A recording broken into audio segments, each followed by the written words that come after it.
Bonjour Michel Bussy. Bonjour. Vous êtes romancier, le troisième auteur français le plus lu en France, juste derrière Guillaume Musso et Virginie Grimaldi. Il y a un classement, alors j'en profite, vous êtes passé devant Marc Lévy. Roman publié dans 36 langues, dans 37 pays ou plus. Je vais citer plein de romans qui sont devenus des séries. Il y en a une sur la 2, une sur la 6, une sur TF1. Il y en a d'autres qui arrivent, on en parlera en fin d'heure.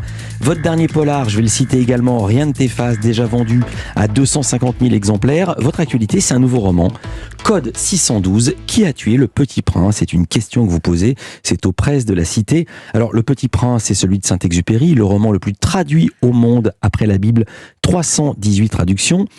C'est un roman poétique, une fable, avec plusieurs niveaux de lecture, mais aussi, et c'est ce qui m'a passionné, une enquête ahurissante sur le mystère de la mort de Saint-Exupéry.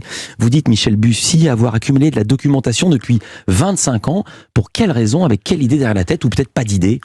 Non, j'ai toujours été passionné par Le Petit Prince, et en particulier à l'adolescence quand je l'ai lu, et c'est resté un livre de chevet, et j'ai toujours eu envie de percer. Je me suis dit, il y avait un mystère derrière ce conte philosophique, et je n'ai eu de cesse que de le percer. Alors, il y a deux histoires dans votre histoire. D'abord, il y a un roman, une histoire romancée, donc celle du mystérieux Club 612, avec une enquête financée par un milliardaire africain qui enquête sur Saint-Exupéry, mais d'abord, l'enquête réelle, tangible. Selon vous, si je vous suis, il n'est pas certain que Saint-Exupéry soit mort au combat pour la France en pleine mer, comme l'histoire officielle l'a toujours raconté.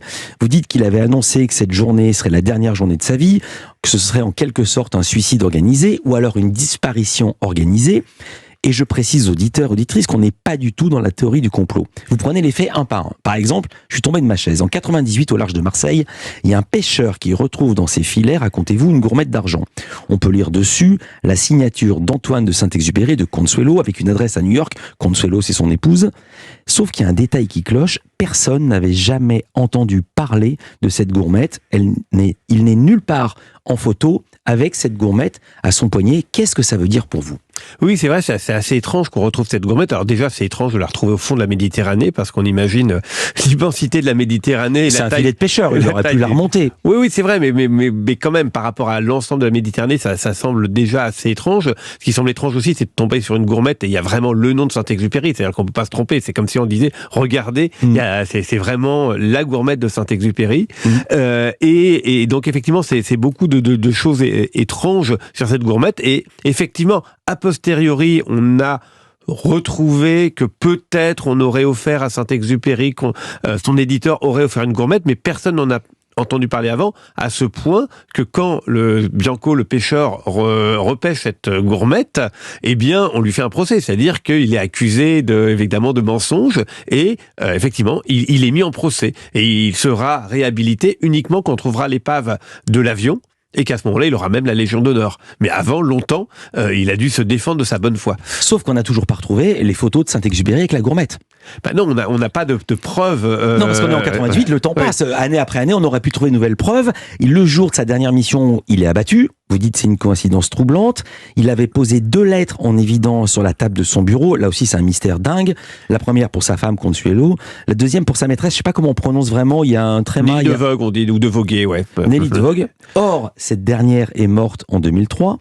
Avant cela, elle a déposé toutes ses archives et ses archives avec Syntex à la Bibliothèque nationale, avec une consigne de ne pas les ouvrir avant 50 ans après sa mort à elle, ce qui nous amène en 2053. Pour quelle raison, selon vous, qu'est-ce qu'il y a de secret ? Là, on n'en sait rien. Alors, on peut se dire, c'est peut-être pour protéger sa mémoire, parce qu'elle était la maîtresse, évidemment, une femme mariée qui était la maîtresse d'un écrivain célèbre. Alors, peut-être qu'il y a simplement des lettres d'amour, mais pourquoi attendre 50 ans? Voilà, c'est la question. Et alors, effectivement, on peut tout imaginer, d'autant plus que Nelly de Voguet était quand même la confidente principale de Saint-Exupéry. Elle l'a vraiment découvert au début. On dit que c'est grâce à elle qu'elle a eu le prix Femina.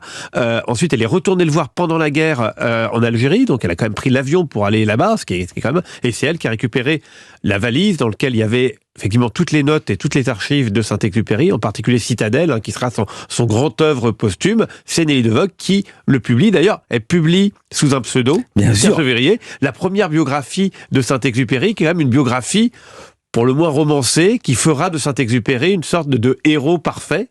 Après, on va un peu écorner son auréole, mais donc c'est effectivement assez mystérieux. Elle a signé cette biographie Pierre Chevrier, donc il n'existait pas. Autre mystère, Saint-Exupéry n'a jamais vu son livre imprimé. Il n'a jamais dédicacé son livre à personne.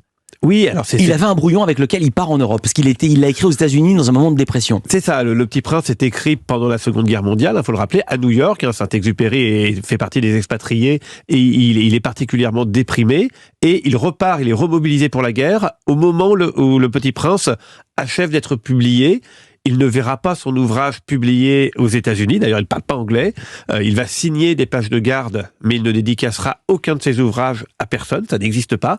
Et il part avec un manuscrit sous le bras qu'il va essayer de faire publier en Afrique. On va raconter ce qui se passe après. Dernière similitude avant de marquer une pause et de retrouver nos esprits. Le Petit Prince, dans le livre, disparaît, on ne retrouve pas le corps. Saint-Exupéry disparaît, on ne retrouve pas le corps. Il est avec nous, Michel Bussy. Vous parliez de ce roman que vous connaissez, que vous adorez depuis votre prime jeunesse. On va en parler peut-être dans le portrait préfet, c'est Lisa Marie Marquez qui arrive dans Culture Média. À tout de suite.